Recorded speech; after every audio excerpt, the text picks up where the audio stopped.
tu le veuilles ou non, ta vie est guidée par l'argent. C'est la triste vérité, mais la plupart des décisions que tu prends dans ta vie reposent sur cet aspect. Tu vas souvent choisir un job plutôt qu'un autre parce qu'il paye plus, tu vas voyager en fonction du prix, plus généralement, tu vas te restreindre dans tes choix parce que tu n'as pas forcément les moyens. Je sais pas qui a dit que l'argent ne faisait pas le bonheur, mais je suis sûr qu'il s'agissait de quelqu'un qui avait de l'argent. Maintenant, si je te dis que tu peux mettre un terme à tout ça en arrêtant de te soucier de l'argent, tu peux avoir le choix de travailler quand tu as envie, si tu as envie, et surtout de faire ce dont tu as envie, ce qu'on appelle la liberté financière. Oui, je sais, ça fait un peu discours de développement personnel cliché, mais tu vas voir que c'est tout à fait possible. Je vais d'ailleurs t'expliquer les étapes pour y arriver plus ou moins rapidement en fonction de ta motivation, et je vais t'illustrer tout ça avec mon propre exemple. Comment devenir libre financièrement? Quelles sont les étapes pour y arriver? Comment faire pour ne pas attendre tes 60 ans pour atteindre ta liberté financière? Comme d'habitude, je te dis tout dans cette vidéo.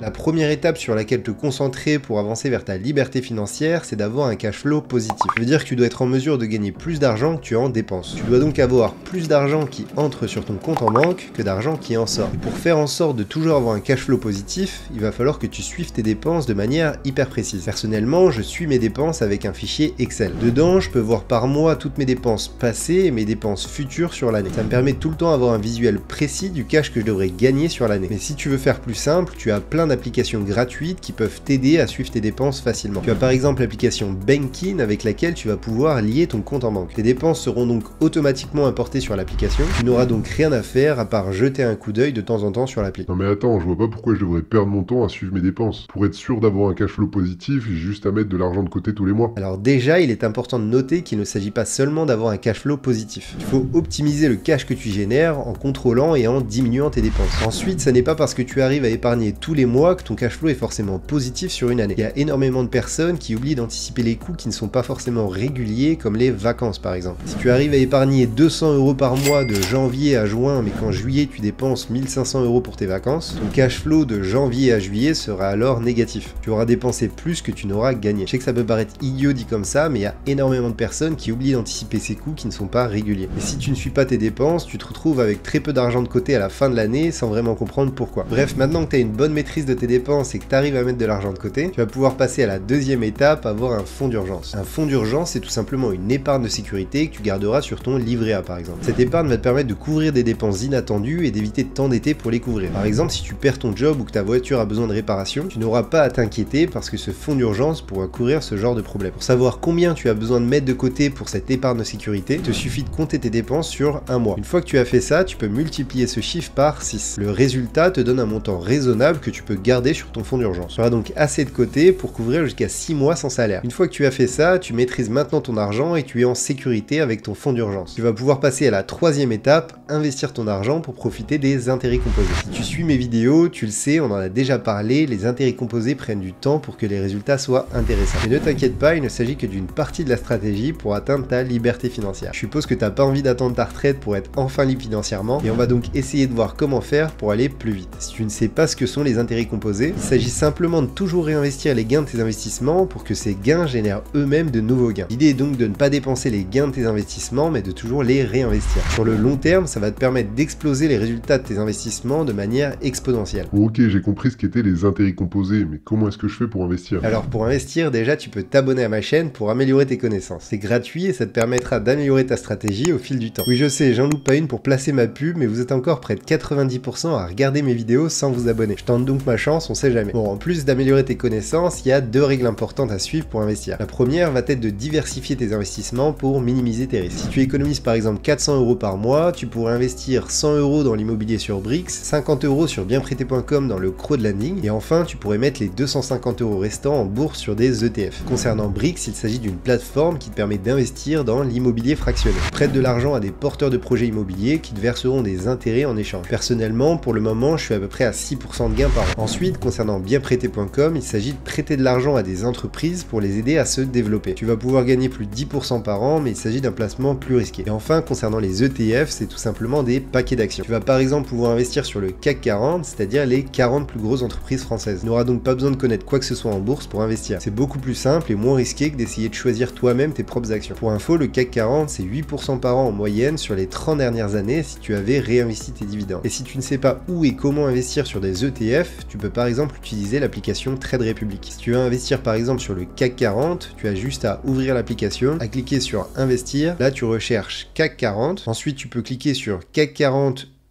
HAC. Pour info, le HAC veut dire accumulatif, c'est-à-dire que les dividendes sont réinvestis automatiquement, ce qui est parfait pour profiter des intérêts composés. Et ensuite, tu peux cliquer par exemple sur épargner pour automatiser tous les mois ton investissement. Pour information, si tu veux t'inscrire sur les plateformes que je mentionne dans cette vidéo, je te laisse les liens en description. Bref, je t'ai donc dit qu'il y avait 2 règles à respecter pour investir. La première est donc de diversifier tes investissements et la seconde est d'investir de manière constante et régulière. Peu importe ce qui se passe, l'idée est d'investir régulièrement tous les mois. Pour faire simple, dès que tu touches ton salaire, investis directement le montant que tu t'étais fixé. Ça doit devenir un automatisme comme de payer ton électricité ou payer ton loyer. Oui mais Guillaume, le marché est en train de battre des records en ce moment. Est-ce que je dois pas attendre pour investir? Peu importe la situation dans laquelle on est lorsque tu regardes cette vidéo, si tu investis de manière régulière et dans des ETF ou des secteurs diversifiés, tu maximiseras tes chances de générer des profits sur le long terme, ce qu'on appelle lisser ses investissements. Si tu regardes souvent mes vidéos, je me répète un peu sur ce sujet, mais une piqûre de rappel ne fait jamais de mal. Tu verras tout le temps des périodes de hausse et de baisse sur le marché. Si tu investis régulièrement, tu achèteras un prix moyen qui te sera profitable. Alors que si tu attends à chaque fois le bon moment, tu attendras sûrement des mois, voire des années. En attendant, ton argent ne travaillera pas et tu perdras du temps pour atteindre ta liberté financière. Si tu appliques ces règles, la magie des intérêts composés devrait opérer sur le long terme. Mais comme je te l'ai dit, les intérêts composés prennent du temps. Si tu gagnes par exemple 30 000 € par an et que tu arrives à investir 7 000 € par an, il te faudra 28 ans pour atteindre ta liberté financière. Si tu es patient et qu'attendre 20 ou 30 ans te va, alors très bien. Si tu veux accélérer le rythme, il va falloir passer à la 4e étape, augmenter ton patrimoine. Dans une société capitaliste, le plus riche n'est pas celui qui a le plus gros salaire,